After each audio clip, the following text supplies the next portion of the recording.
लोकसभा निवडणुकीसाठीच्या अर्जासाठी राष्ट्रवादी शिवतीर्थावर सभा घेत जोरदार शक्ती प्रदर्शन करीत लोकसभा उमेदवार माजी मंत्री गुलाबराव देवकर यांचा अर्ज भरला आहे।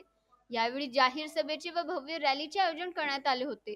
सभेत व्यासपीठावर राष्ट्रवादीचे नेते दिलीप वळसे पाटील, माजी मंत्री गुलाबराव देवकर, अरुणभाई गुजराथी, अल्पसंख्याक प्रदेश अध्यक्ष हाजी गफ्फार मालिक, काँग्रेसचे उल्हास पाटील, माजी आमदार राजू देशमुख, दिलीप वाघ, दिलीप सोहणे, आमदार तांबे, रवींद्र भैया पाटील, राधेश्याम चौधरी, काँग्रेस जिल्हाध्यक्ष संदीप पाटील आदी नेतेगण उपस्थित होते। यावेळी युतीच्या सर्वच नेत्यांवर राष्ट्रवादीच्या नेत्यांनी जहरी टीका करीत जनसमुदायाचे लक्ष वेधून घेतले आहे। मी आपल्याला एवढंच आश्वासन देईल मित्रो, आपण सर्व प्रमुख कार्यकर्ते पदाधिकारी या ठिकाणी उपस्थित आहात। आपली सर्वांची आता मोठी जबाबदारी आहे की ह्या निवडणुकीमध्ये आपल्याला काम करत असताना अतिशय बारकाईने आणि डोळ्यात तेल टाकून काम करण्याची आवश्यकता आहे।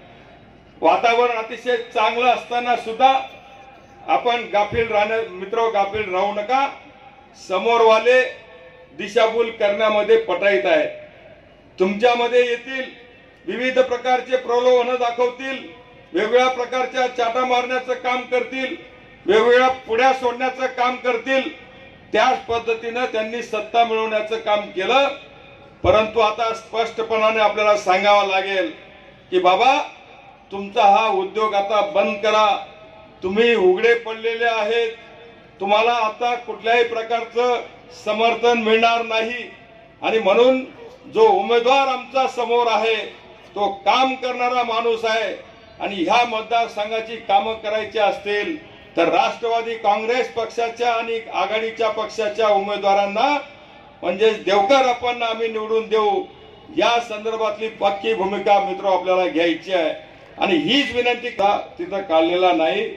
त्या गावात तिथल्या शिवाजीनगरच्या प्रमुख कार्यकर्त्यांनी मला बोलवलं की म्हटले आमची इथली दुर्दशा बघा।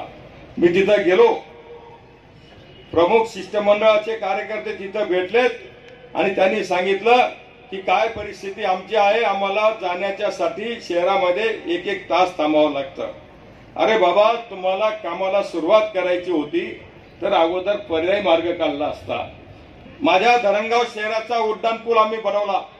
उड्डाणपूल बनवण्याच्या अगोदर भाऊसाहेब आपण पर्यायी मार्ग, तात्पुरता गेट तिथं काढलं, पर्यायी रस्ता अगोदर तयार केला। कोणत्याही नागरिकाला काम चालू असताना त्या ठिकाणी त्रास होऊ दिला नाही। आणि आज या शहरामधला नागरिक हा अतिशय त्रस्त झालेला आहे।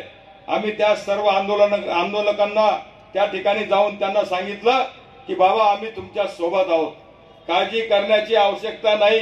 तुम्ही ज्या ज्या मार्गाने आंदोलन कराल, जिथं जिथं न्याय मागण्याच्या साठी जाल, त्या ठिकाणी राष्ट्रवादी काँग्रेस पक्ष तुमच्या सोबत आहे। आणि म्हणून त्यांना साथ देण्याचं काम मित्र आपण त्या ठिकाणी करतो आहोत। सांगायचा उद्देश असा आहे की जनतेच्या संदर्भामध्ये जो काही जिव्हाळा असायला पाहिजे, मतं मागण्याच्या पुरता सहानुभूती दाखवायची आणि काम करण्याच्यासाठी मागे पुढे बघायचं, ही परिस्थिती मित्र समोरच्या पक्षांमध्ये आहे।